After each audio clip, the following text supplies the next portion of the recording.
A very warm welcome, first of all. Thank you very much for coming. I'm honoured by your presence. I get to come here once every couple of years, I think. This is the third time I've been here. Is anyone here with me last time? Anyone from last time? Ah, the survivors. You made it through. So very quick introduction to me, I guess, just to set the context of where I'm coming from. And for me, the journey I'm going to sort of lay out before you today started about 35 years ago when I woke up one day and realized I was very unhappy in my life. And unhappiness is another word for stress, basically. I was very stressed out. Does anyone do stress here? Anyone do stress? Hands up those who do stress. Join the club, as they say. If you didn't put your hand up, I don't believe you. And so it kind of crept up on me very slowly over many years, and I realized I have to do something different. So I went looking outside and inside to see what I had to change. And I began to realize very quickly the one thing no one ever teaches us, either formally or informally, university, school, college, and that one thing is called self-understanding. And if I don't understand myself, if I don't understand myself, then I can't manage myself. And if I can't manage myself, my thoughts, my feelings, my emotions, my attitudes, then I can't manage the stuff around me. When you went to school, you learned the 3 R's. Do you remember the 3 R's? Reading, writing, and arithmetic. Well, and that's what they call school in the UK. I don't know about where you come from. I could never work out why they were called the 3 R's. 2 of them don't begin with R. And they're trying to teach us how to spell. And so what they don't teach us is how to manage the 4 R's in life. And every day you will encounter the 4 R's. And depending on how well you manage the 4 R's will define your success in life and your happiness in life. And those 4 R's, very simply, your responsibilities. In other words, you get a little bit of an education as to how to do things and complete tasks and run projects. But are you a human doing or a human being? What comes first, being or doing? Hello? Being. Thank you. And so you know being comes first, because when you wake up grumpy, it doesn't matter how well the day goes. It's a grumpy day. And when you wake up positive and focused, it doesn't matter what goes wrong in the day. You can handle it because your state of being is solid. The second R is what's the context of life? The context of life is something called relationship. And so no one ever teaches us how to build, nurture, sustain, or repair a relationship. It's just not part of our education. And one day I realized, this is why the lawyers are having such a good time. The third R is every day you find yourself in different scenes, playing different roles. Yeah. And so how many roles could you play in your life? How many roles could you play? As many as you like. In fact, you're not just going to play many roles, you're going to create many roles. And suddenly life, I realize, is actually very playful and very creative. But what do? We take it all so seriously. Long face, a long face. You know that?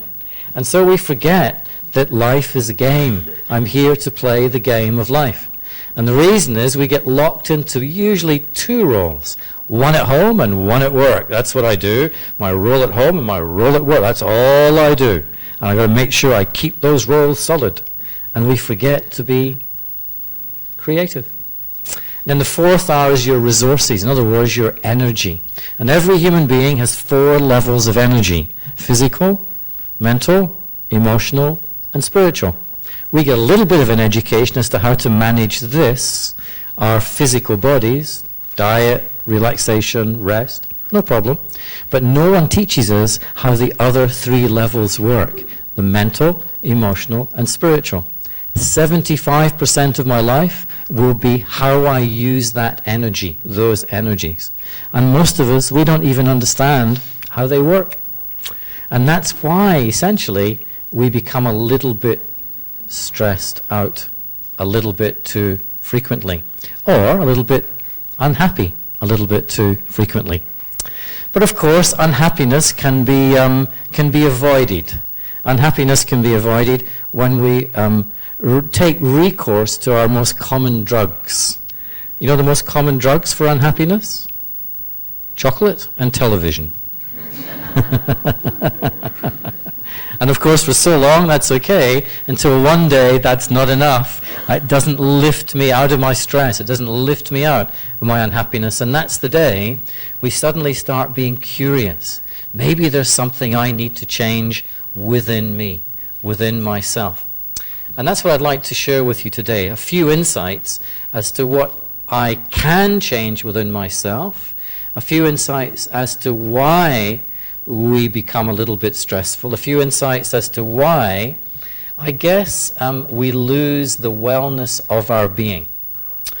I was sharing yesterday, there's a big difference between what's called pain and suffering. Maybe you know this already. You know the old saying, pain is compulsory and suffering is optional. Pain is physical, and eventually someone will hurt your body, you'll get toothache.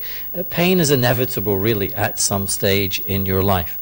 But suffering is a choice, because suffering is mental and emotional. And we are 100% responsible for our thoughts and our feelings. So this is the difference between pain and suffering, or the difference between health and well-being. Because whenever I'm suffering, I'm not well in my being. Do you all know someone who's actually quite healthy in their body, but they're not well in their being? Do you know someone who's not got very good health, but they're very well in their being? Sometimes you meet people with chronic pain, and for some reason, they stay happy and open and upbeat and optimistic and positive. Maybe you know someone a bit like that. Then other people, they have perfect health physically, but they're not well in their being. They're grumpy, pessimistic, closed, stressed, long face. A bit like some of your faces now. And so this is the difference between health and well-being, or the difference between pain and suffering. And what I'd like to focus on today is to, I guess, open up this idea of why do we suffer, which is really why do we get stressed, which is really why do we become unhappy, essentially. And it's only when I really understand this that I take the power of my life back. And so when I'm suffering, it means I'm disempowered myself. I'm giving my power away. One of the themes today is resilience, as you probably saw in the blurb that went around. And this is the age now, I think, where this theme has become very popular. How to be more resilient. And resilience, essentially, is, well, in English, there's another word for resilience. And it's like 3 words together. And it's called bounce back ability. In other words, what is my bounce back ability? When things go south, as they say, or belly up, as they say, or wrong, and I'm kind of knocked over, how quickly can I get back up and recover and start again? There's a lovely Hollywood song for resilience. I don't know if you remember the song in the musical. I can't remember the name of the musical, but I'm sure you'll remember the song if I sing it to you. Shall I sing it? I don't know if I should sing it, really. A bit dangerous. In fact, I don't think I can remember the melody too well. But the lyrics go like this. I fall down, I dust myself off, I get back up and start all over again. Does anyone remember? You fall down, stand back up, dust yourself off, and start all over again. Anyone know the tune? Don't be shy. So it's a famous song in a movie many, many years ago. And so this kind of defines resilience. How long do I stay down? How quickly do I get back up? How fast can I dust myself off and start all over again? And you see examples of resilience, how to be resilient in our life. I guess the clearest example for us in the UK is when these soldiers come back from Iraq and Iran, and not Iran, but Afghanistan. And they come back and they've lost an arm, or they've lost a leg, or they've had their life completely ruined physically at least. And amazingly, what do? They get back up and they start all over again. They get on with their life. They rebuild their life. They change what they have to do, but essentially they demonstrate this amazing resilience against. Why do we need to be resilient? Where there is a need for resilience, it means there must be some kind of adversity. In other words, we must have perceived some kind of adversity. Otherwise, you wouldn't need to be resilient. Another definition of resilience, you take a piece of rubber from a tire and you crush the rubber. If you've ever done that as a kid, you crush the rubber and you change the shape of the rubber. But then as soon as you take the pressure off the rubber and release it, it bounces back to its original shape. This idea of bounce back ability. When something knocks me over, when I perceive there's adversity in my life, how quickly can I stand up, dust myself off, and start all over again? Now, adversity is very much a personal perception. What is an adversity for one person is not adversity for another. The tiniest little thing is a pinprick for one, but it's the end of the world for another. You're late for a meeting by 2 minutes, and some of your friends will go, no problem, it's fine. Other friends will go, well, you're late again, you've let me down again. And so our perception of adversity is very different for each one of us. But really what's going on as we perceive adversity is we're creating a reaction to a person or a situation or an event. And that reaction contains within it something called stress. That's when we become stressful. You're late, or the bus is late, or you failed to do the job for me, or why did you say that, and why are you not doing this? And so as we perceive people and events around us, we create the perception of adversity to different levels, depending on our preference. So, in order to understand and free ourselves, I guess, from the suffering, from the stress, from the unwellness of our being, which tends to happen when we perceive adversity, in order to free ourselves from that, I just kind of need to understand a little bit about the process. What Radha called the invisible universe, the world inside our own consciousness. I need to understand a little bit about that. And that begins with the one thing that every human being is doing all the time, every day. What is the one thing you're doing all the time, every day? The one thing. You're doing it right now. Breathing. Not quite as tangible as breathing, but you're close. You are thinking. So every human being is thinking most of the time. Now, only you create your own thoughts. Is that true? Yes. Yes? Someone's going like this. That means someone else is in there doing your thinking for you. I think maybe we need to talk afterwards. There's only one you in there, isn't there? Yeah? So only you do your own thinking. Okay? And that usually triggers or generates some kind of feeling. Is that true? Only you create your own feelings? This means yes, this means no. Yeah? It's okay? And so then thoughts and feelings together, and what does that create? What does that create? Thoughts and feelings together. Americans like this word. Any Americans here? No, not such long and deep word. Very simple. Attitude. Yeah, an attitude. That cake's got attitude. So attitude is just thoughts and feelings together. And so now my attitude shapes my behavior or action. And so every action, every behavior is shaped by my attitude. Now if you do the same action over and over again, day in, day out, week in, week out, what do you create?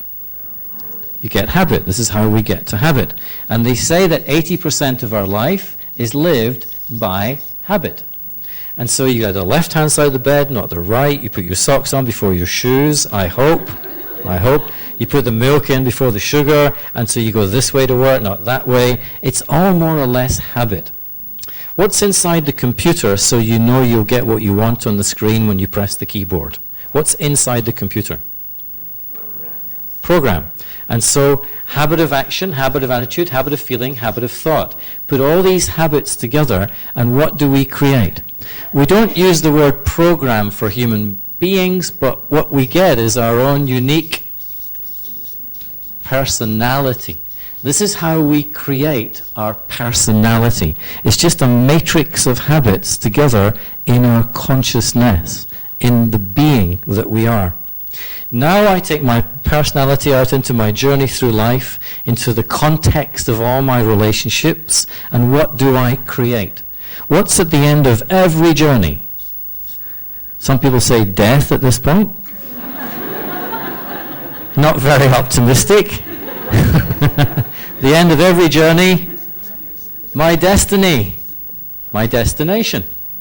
So this reminds me that my destiny of today, where I am today, who's around me today, what I'm doing today, the kind of person I am right now today is entirely due to my thoughts last week, last year, 20 years ago. Maybe one word missing, and it's called decisions. Who creates them? I do. And this is called the creative process. This is the process every human being is in at every moment of their life. You can avoid other people.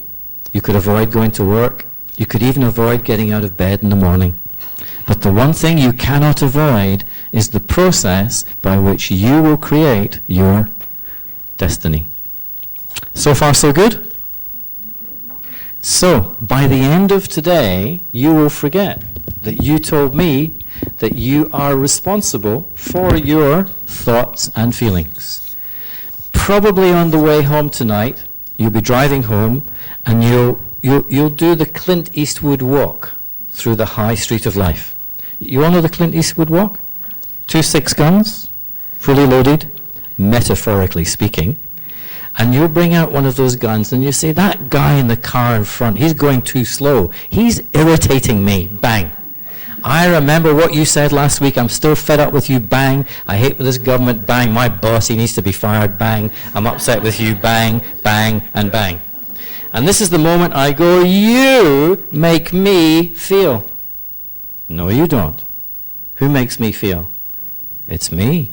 But the moment I go, you get me upset, all my power is coming down a little thread, and I give you my power.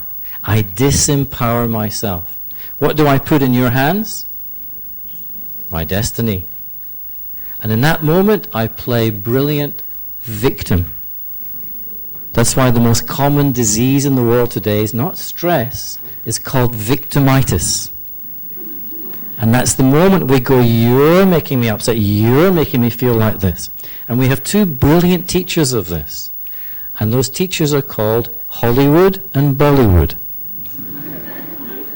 Because everything they produce, what's the whole story, the whole script, is about people going, you make me upset. No, you're making me upset. You're responsible for what I... Isn't it? So it's called drama. Would you go and see a movie where everyone was going, you know, I'm wonderful and feeling lovely today and you're wonderful. Isn't this a wonderful life? Aren't we just wonderfully getting on together and everything's just wonderful and fantastic? Would you go and see a movie like that? Don't think so. perversely, we go to movies to watch people blaming other people for how they feel. And yet, actually, what we don't learn and don't realize, no one else is responsible for my thoughts and feelings, which really means the wellness of my being. Now, some people, they really hate this idea. They hate this idea. And other people, they love it. Why would people love this idea? Why is this a great insight? Why? Because it means you can do something about it. Because when you're stressed, when you're suffering, when you're perceiving adversity, what's your mindset? Oh God, I just can't do anything about this. In other words, you learn to feel hopeless. This is sometimes called, in kind of psychological circles, as learned helplessness. We kind of learn to feel helpless, especially if you watch the news all day long. And if you watch the news, is there much good news coming through those windows? It's mostly other people's adversity, which we then identify with, and then we go, oh my God, I can't do anything about this. And you're right, from your armchair, you can't change anything out there from your armchair.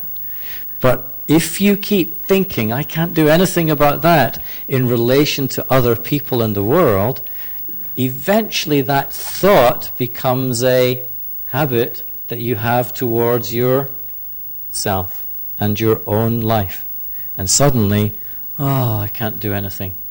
And the enthusiasm drains, the motivation drains, and I get a bit kind of sleepy. Okay, I give up. And that's what happens for many of us.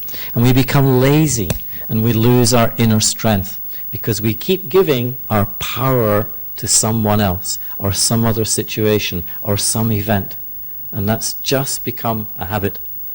And Hollywood has brilliantly taught us that, and they know that we do that, and so they create fantastic stories at which we can go to and watch the story and go, wow, isn't this fantastic? I'm watching someone else suffer. I'm suffering a little bit too, but that's how they suffer. And then I step out into real life. Oh, I know how to suffer because I learned from the, and that's what's happened to us all, really. So what I'd like to do is a little exercise with you and just see if you can see this in a practical sense in your own life, So I don't know if we have enough bits of paper here. I'm going to give you a piece of paper. If you already have a piece of paper, then you don't need a piece of paper, but just use what you have. But otherwise, take one page and then pass it along. Take one page and pass it along. Some of you have notebooks already. Wow, very good students. Fantastic. It's great. So just take one and pass along. Take one and pass along and pass back. Just pass it around. Pass it around. And then, does anyone need a pen? If anyone needs a pen, Radha's going to run around with pens. You just need one page. You just need one page. If you already have your own notebook, you don't need to take a page. And this just kind of brings it alive a little bit for you. Wow. Standing room only, as they say. Just take one page. It's good. And pass it around.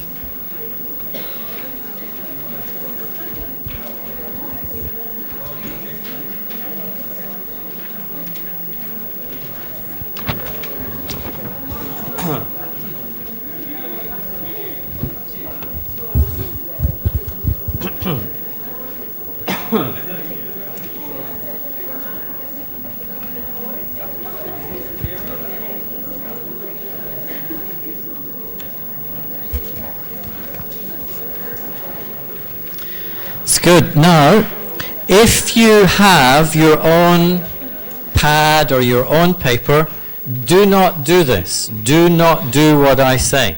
But if you only have a floppy piece of paper, fold the paper in half. Fold it in half. You don't need to do this because you have your own pad. Yeah, you don't need this, really. It's okay. And then fold it in half again. Fold it in half again. It's okay. It's not origami. It's all right. This is called paper management. So now you have a little pad. Just a little pad. It's much easier to work with at this size. So on one side of your little pad, little face on your pad, could you write down all the things that trigger your stress in life today? All the things that trigger your feelings of fear, irritation, frustration, anxiety, worry, resentment. Just a little list of the triggers. Because now you know no one else causes you to feel, but they do trigger. You know the difference? Like you all have a difficult person in your life? You all have a difficult person? Hands up those who have a difficult person in their life. Thank you. So you know when your difficult person walks in the room, you go, so they're not causing me to do that, but they're triggering my reaction. They're triggering this process. So you're writing down the things that trigger your anxiety, your worry, your fear, your resentment, your irritation. So it might be the bank manager or your boss, or it might be a situation at home, a situation at work. Yeah, could be your partner. Could be me. You can write Mike George down if you like. Triggering a bit of anxiety. And so it's like a brain dump or a list, just a quick list.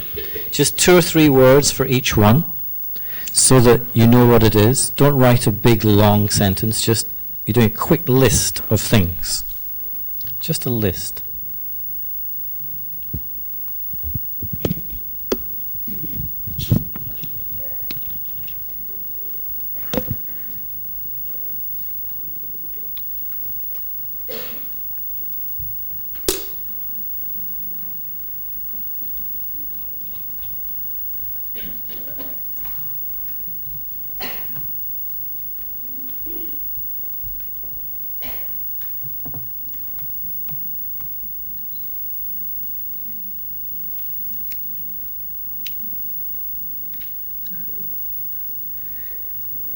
It's good, that's enough. So if you have 2 or 3 on your list, then select one. The big one, the one you'd like to get some resolution to. Underline it, tick it, select the main one. Try and pick one that involves other people. Most of these situations do, so select one. And if you've only got one, then that's the one. And if you have none, then you can go for lunch now. So then just underneath that one, or on a fresh face of your little pad, just write down exactly what's going on in that scenario. In other words, what are they doing? What are you doing? How are you feeling? For example, my boss gives me 10 things to do in a Monday morning. I get another 5 things by 12 o'clock. The deadline's by 5 o'clock. By 3 o'clock, I'm running around like a headless chicken. By 3:30, anyone who comes near me, I want to chop their head off. By 4 o'clock, I'm exhausted. I hate my boss. And I'm just got to go. I just can't take anymore. By 4:30, I'm off home. So it's like a word picture. Just a description of the scenario that's triggering your feelings of stress. Yeah, it's obviously you're seeing it as an adverse situation, an adverse relationship. So just a description. What you're doing, what they're doing, how you're feeling, what you think their attitude is. A description in a few words. In a few words.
It's good. Does anyone need a publisher? It's good. The more details, the better, actually. Look at the picture. No, although I think most people are there. Most people are there. So come back here for a second. Imagine this is the control continuum of your life. Up at this end of the line, everything in your life which you cannot control. Up at this end of the line, everything in your life over which you have total control. What can you not control in life? What can you not control? Other people, yeah. If you can control other people, I'd like to talk to you afterwards. I want to know how you're doing it. What else? No control. Weather, yeah. Can't control the weather. What else? Traffic. Can't control the traffic. Yes. What is the government control you'd love to control? 3 letters. Taxis, yeah. Now, by the end of today, you will demonstrate to the world that you believe you can control what you can't control. Do you ever go to the window and go, what a horrible, grotty day? Do you ever get upset with another human being? No, you don't do that, do you? The moment you get upset with someone, it means you're trying to control what you can't control. Now, where did you learn to believe, keyword belief, that you can control what you can't control? Where did you learn that? I'm 3 years old, I run into the lounge, and Mummy's going, what a rotten, grotty day, and Daddy's going, wait till I get that guy next door. He kept me awake all last night. I'm going to kill him. And at 3 years old, we're going, wow, we can control this stuff? And if our parent says, now you'll do this, then you'll do that, then you're going to do this, we're thinking, wait till I get up there, I'm going to control someone too. And so we learn to believe we can control what we can't control. Now, how do you feel when you try to control what you can't control? What's the feeling you create? Frustration. Yeah, frustration. And the other F word? Not that word. Not success, but failure. And what goes down every time you fail? Self-esteem and self-confidence. And that's why most human beings spend their entire life chipping away at their self-confidence. And they don't even know they're doing it because they're trying to control what they can't control. You and I work in a task together. You've got 50% control. I've got 50% control over the task or the project, but not each other. Where's the only place I have total control 100% of the time? Over myself. But most of us, we've learned to believe that we can't control what we can control. What do we say? It's my boss. He's always controlling me. He's such a control freak, this guy. And my parents, they were controlling me all the time. This government's controlling everyone. They're terrible. And so what am I doing? What am I avoiding? I'm avoiding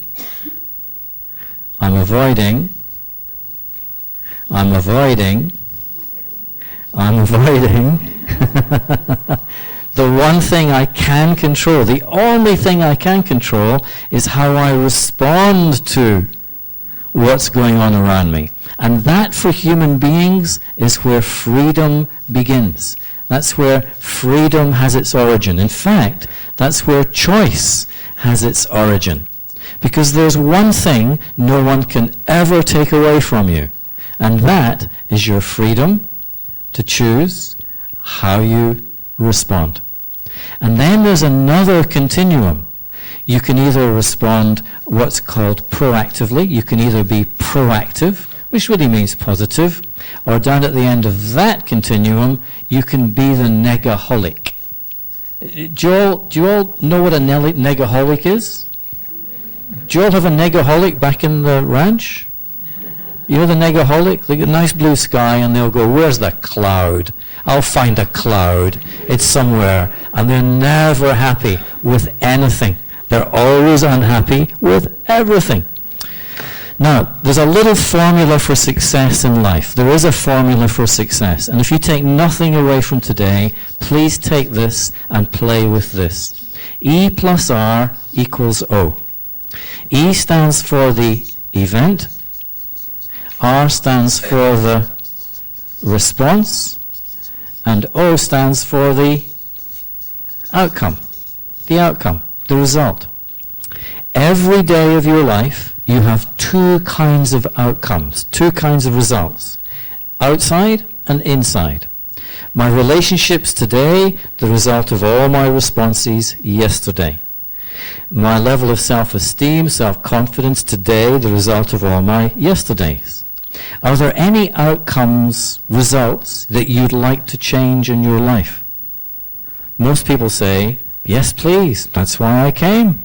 That's why I'm here. What do most people try and change in the formula to get to a different outcome? Most people try and change the event. And of course, the event is always in the past, and the event usually always involves other people. And the two things in life you can never, ever change: the past and other people. And when you try to change what you can't change, how do you feel? Frustrated, which is an early form of anger. This is where all anger comes from. Irritation, frustration, resentment, they're all forms of anger. And that's why whenever you get angry, it means you are clinically insane. 3 reasons. Number 1, you are out of control. The emotion takes over. Number 2, you are totally irrational. But the real reason is the 3rd reason. Whenever you get angry, it means you're trying to do the impossible. You're trying to change what can never be changed. It's already happened, and they've already done it. You can't change what's happened, and you can't change what they do. That's not my job. But this is where 95% of our suffering, our stress, our unhappiness is coming from. This is where it's coming from, this mistake, this belief that I can control what I can't control. Now, life is, what did we say? Life is relationship, and relationships are messy. Would you agree? I think so. They're a bit messy. And in relationship, while we don't control each other, we don't control each other, but we do influence. And if you're a manager, if you're a parent, if you're a caregiver in any way, that's your job, to influence. If you as much as smell me trying to control you, if you sense I'm trying to fix you, what do you do? What do you do? Resist. You put up a barrier. I can't get in, and you're not coming out. So what goes down? My ability to... Let's do it again. We don't control each other, but we do influence. So the more I try and control you, the more the barrier. I can't get in, you're not coming out. So what goes down? My ability to influence. Do you see it? That's why this is the most important management skill, leadership skill, life skill, relationship skill. Success in your life will be largely defined by how well you can influence. But the big mistake we make is we try to control, and that just pushes people. You know this is true. Look, when you've got time for a cappuccino and a chat, do you go looking for the negaholic? You don't, do you? Unless, of course, you are one, yeah. And you see them in the office on a Monday morning, don't you? They gather around the coffee pot and they're all going, yeah, yeah, yeah, yeah, yeah. But you don't do that. You give them a wide berth, and you go to the person over there who's smiling, who's happy, they're not trying to fix you, and you go to them because they're more attractive. Therefore, they have more influence. You see, you know this principle. You know how this works. But we kind of forget. So could I ask you, on your little pad, under your story, or on a fresh face, could you put a line down the middle? Just put a line down the middle of your little piece of paper. So you have 2 columns. The top of the left-hand column, you write 2 words: cannot control. The top of the right-hand column, 2 words: can control. Left-hand column, cannot control. Right-hand column, can control. So you have 2 columns. And now, Look at the scenario you described earlier, your trigger scenario, and untangle the ingredients. For example, I can't control the amount of work my boss gives me, but I can control the time I give to each task. I can't control the deadline, but I can control the quality to which I do each task. I can't control what my boss thinks and says about me, but I can control my attitude. Do you see what I'm doing? So could you do the same with yours? It's very easy, really. Just look at it and untangle the ingredients that you can control and that you can't control. And just see what arises in your analyses. It's very easy. 3, 2, 1. It's good. Did you all get it clear what you can and can't control? You got that? Yeah, that's easy, really. That's the easy bit. So now don't waste time and energy on what you can't control. But then I have to walk into the meeting, into the kitchen, into whatever scene I'm going into with the awareness in the background of can't control them, I can't control them, and so I have to carry that awareness so I don't just suddenly react. Did you all get what you can influence? Did you get that? If there's someone else involved in your trigger scenario, they go in the cannot control column for sure. But they also go in the can influence. You get that? Yeah? So then the next question is, how? Yeah. And so, how do you influence someone? How do you influence someone? How do you do that? Just by example, yeah? How else? By accepting them, yes. How else do you influence someone? Just by listening is an influence, isn't it? By sharing, respect, empathy, compassion, trust, loyalty, so many ways to influence another human being. But, this is the big question, what's the right way for this person in this situation at this moment now? And for that you have to be creative. This is what real creativity means. Creativity is not about painting and poetry, well, a little bit. But real creativity is how you respond to the other. And you will not be creative if you are irritated, frustrated, angry, grumpy, because you're not doing what I want. You won't be creative. Yeah. Does it make sense? That makes sense? So how do you know the difference between when you're influencing and when you're controlling? If I ask you to do something by 3:30 this afternoon, and you say, yes, Mike, I'll do it by 3:30, do it your way, but you don't. You do it 4:30, you do it your way, and you miss the deadline. And Mike gets very upset. You've let me down. What does that mean? I'm trying to? That's the sign. The moment I become emotionally upset, who's responsible for my emotions? It's me. That means I'm trying to control you. I believe you should do what I say.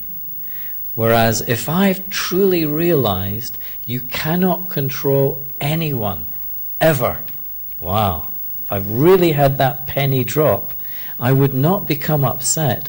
What would I say instead? What would I say?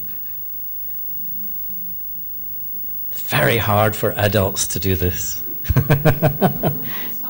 No, not I'm sorry. Children do this 300 times a day, adults less than 30. Not thank you, no, because you've missed the deadline. Not next time, no, I'm not trying to fix you for next time. Shh. What do you say? Can I help? Now you're getting warm. You don't ask, you don't tell, you ask. Was there a problem? Was there something in the way? Was my communication not clear? Do you need more time? And so I seek to understand the other. But you won't want to understand them if you are upset and believing they made you upset. Do you see it? Because you still haven't realized it wasn't them, it was me. You're looking at me very strangely now. Yeah. So, any questions? Anything not clear? Anything coming up in your conversations which are not clear? Anything? Wow, no questions? That means totally clear. Yes. Do you seek to understand your own reaction, or do you seek to understand the other person's expectation or behavior? Because in some cases, the boss will be bossy. Yeah. Or partner will be demanding. Yeah. Some cases the boss could be bossy, the partner could be too demanding. I'm just repeating your question so everyone hears it. So what am I seeking to understand? That's what you're asking. Yes. Is it ourselves, our reaction? Yes. Something we cannot change? Is it ourselves, our reaction, something you can't change, or Or trying to understand why the other person is... why the other person is doing what they're doing? Yeah.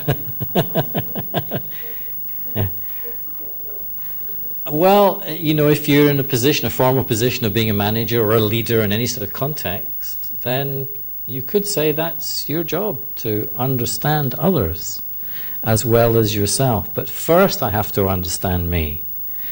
In other words, understand I'm responsible for my responses, my reactions. That's number one. Self-responsibility. It's never the other person. The other person is never the problem. That's really easy theory, but very challenging to put into practice. But that's our job. And then I can understand, if the boss is awful bossy, then you know the boss is also carrying this virus, this belief, because belief is a virus in consciousness, that they think they can control me or other people. And you know they're carrying that virus because you see them getting upset with other people. Ah, he's suffering from the dis-ease caused by that virus. Oh, I used to have that. Yeah, I used to have that, but I don't have it now. And so that self-understanding helps you to understand others. But first I have to begin with me. I have to start with me. Anyone else? Yes.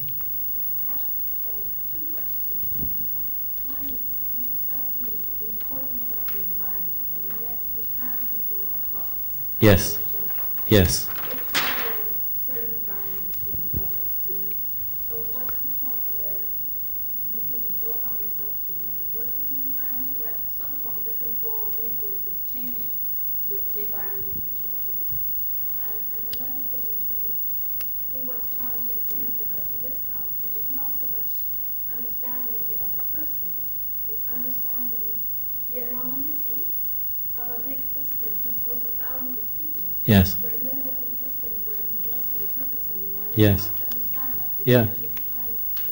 You Yeah. Okay. So I've already forgotten your first question. The environment. The thing is that we become kind of environment dependent. You know, we kind of depend on the environment being the way I would like it to be. If it's the way I would like it to be, then I'll be okay.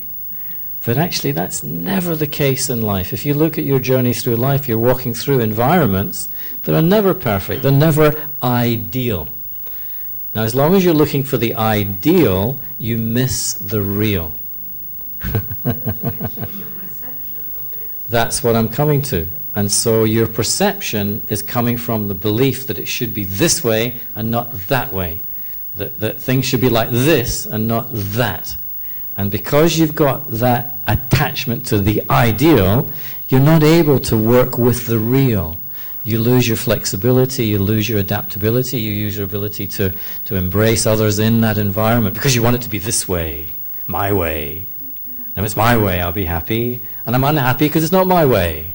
I'm exaggerating a bit, but you see what I'm doing? And it's all in here. So just take a moment, for example, and go on a website and watch the environments that other people are working in. Some of them are absolutely wow compared to the one we live in such a comfortable world. It's amazing the privileges we have. But of course, we imagine them being threatened, and this is where a lot of our stress is coming from. We imagine our environment is going to be threatened or changed or taken away in some way, and we just sit and imagine and make ourselves worry.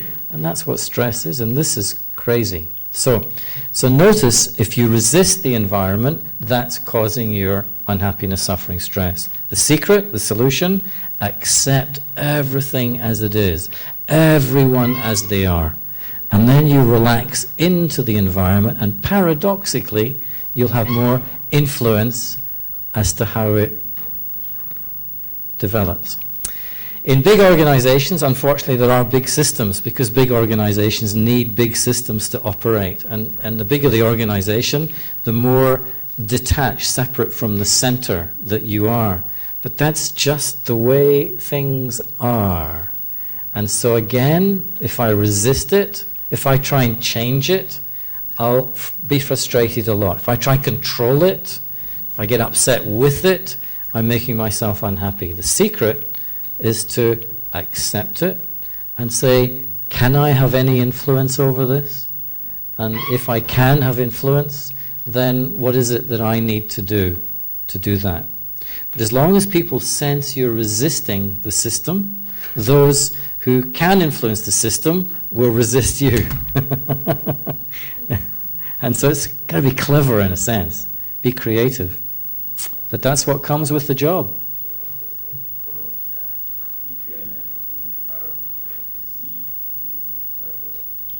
Okay. Okay. And then you tend to fall into accepting it just the way it is. Yeah. But in a sense, is that not going to instead make you feel less powerful because you just accept? No. When I say acceptance, I don't mean you don't care. I'm saying stop fighting it in here. Stop resisting it in here. First stage is acceptance. And when you move through acceptance, then you ask the question, how can I make a contribution that would be creative? So instead of trying to destroy what I don't like, how can I bring my creativity to it? So when I say acceptance, I don't mean just being a doormat and being walked all over. I'm just saying get out of resistance, because that's what's sabotaging my creativity on the inside. I don't hope that makes sense. I just want to finish by saying there's a choice in life. You can either let what's called your beliefs run your life, or you can reawaken your values. Yeah? And beliefs and values are quite different.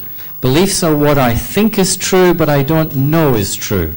And values are what I care about, Now, today, we've been looking at one particular belief that most of us carry that tends to run our life and shape our destiny. And it's the belief that you can control what you can't control. And it's a belief that lives mostly not in our conscious awareness, but in our subconscious. But if you look just below that, there's another belief running your life. And the belief is that other people are responsible for your happiness. Now, if I ask you, who's responsible for your happiness, what do you say? It's you, isn't it? Is that true? That you're responsible for your own happiness? I think so. That's life, isn't it? And so why do we try and control others? Because we believe if they do what we want, we'll be happy. So that's the moment I've forgotten I'm responsible and I'm trying to make someone else responsible. That's why the truth about belief is in the word belief. L-I-E.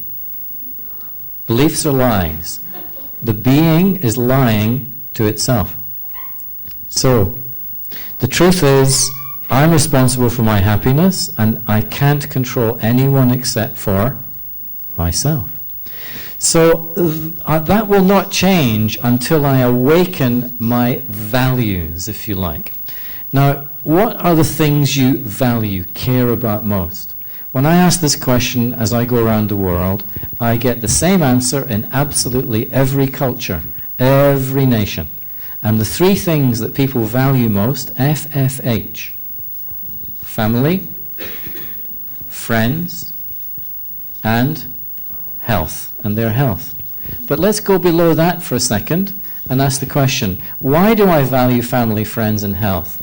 Because in the context of family and friends, that's when I experience the exchange of love. Yeah, you can say that word here. That's where there's an exchange of love. And so why do I want good health? Because when my health is good, I'm at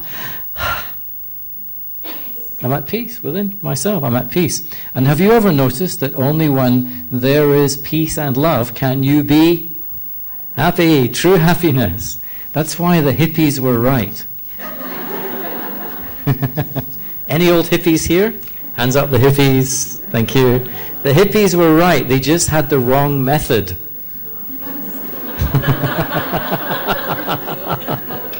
Okay.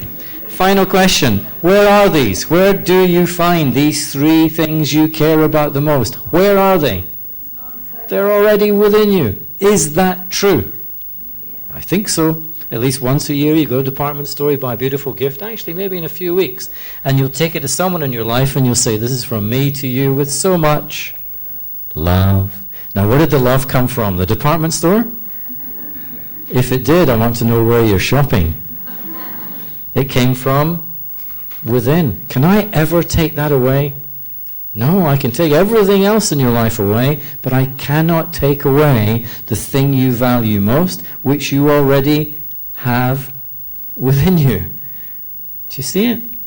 So then why do we spend our life going out there and getting them to do this and going over there and going there?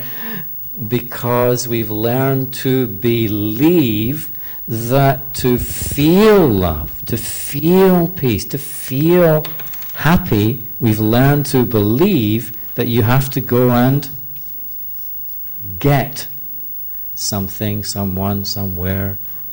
But what's the truth?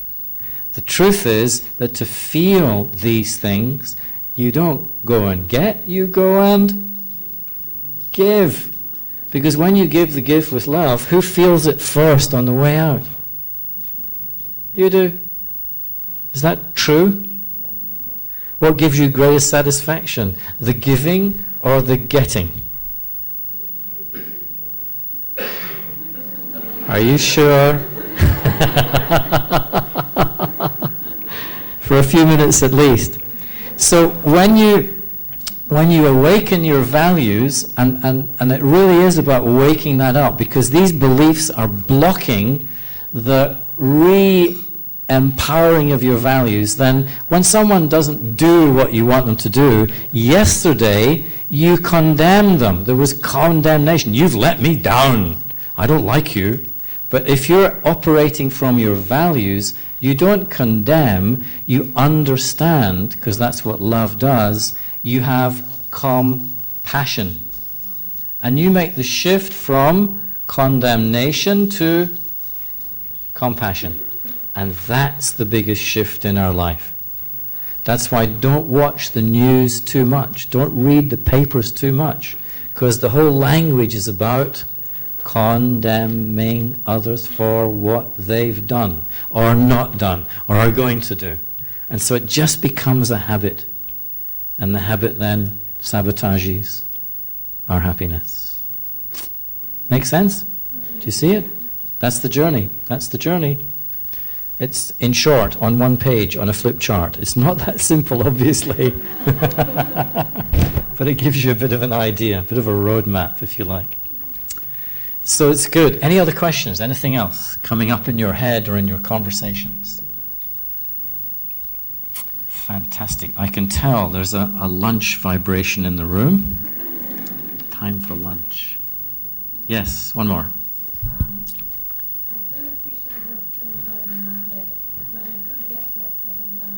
Yeah. Those thoughts are coming from your belief system that are already there. That's what you're not aware of. You're aware of the thoughts, but underneath, they're coming from your beliefs. So the only way to diminish the beliefs is to reawaken a deeper level of what is true for you. It's to reawaken that. That's what we have to do on the inside. I have to go in to do that, very consciously. And the oldest method to do that, which is very good, is meditation. So thank you for the cue. because that's what we're going to do now, just to finish off, and then you can take it away if you like. So I'd just like to finish with a few moments of quietness together. Meditation is the ancient practice of self-awareness, and it's becoming aware of what's going on within my own consciousness, my thoughts, my feelings, and then restoring my mastery. It's being the master of what I feel, being the master of how I think, instead of being a slave to my conditioned beliefs. And that's very personal. It's very personal. So there's 2 steps before meditation. Step number 1, relaxation. Just relax your body. You can do this anywhere, anytime, whether you're in the office or in the kitchen or in the lounge. Don't do it in the car. And so just relax your body in the chair. Take the shape of your chair. And that's step 1. So you're not distracted by your body. Step 2 is concentration.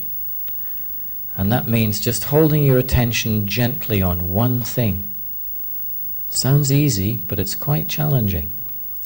And the thing to begin with is just your breath. Just watch your breath for a moment. So your attention is resting on your breath. Not forcing, just watching. And if your attention is pulled away, if you notice you start thinking about something, just come back and start again. So your attention is gently concentrated. And yet you're very aware, awake and aware. And then within your mind, create one thought. I am a being of peace. And hold that thought gently in your mind. I am a being of peace.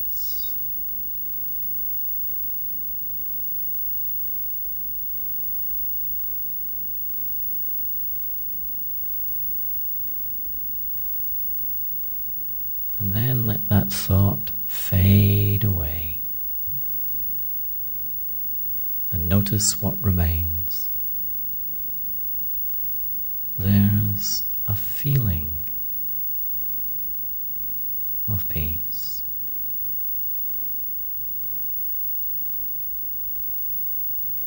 Of calm.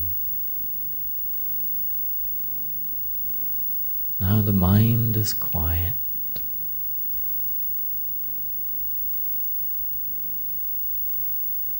And there's a stillness here at the heart of my being.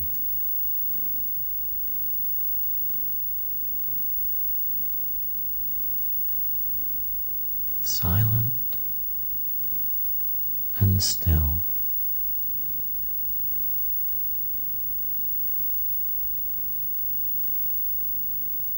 Silent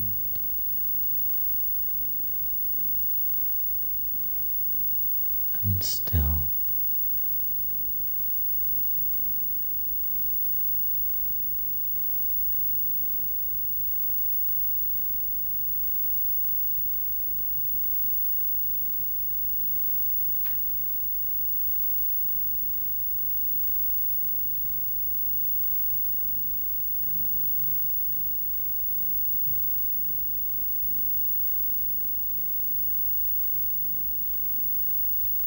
And then bring your awareness back.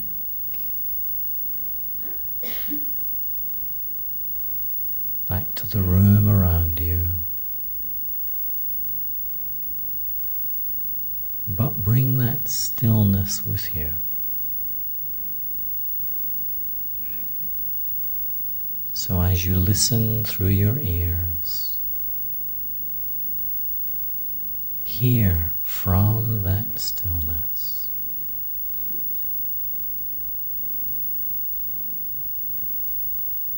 As you look through your eyes, see from that stillness.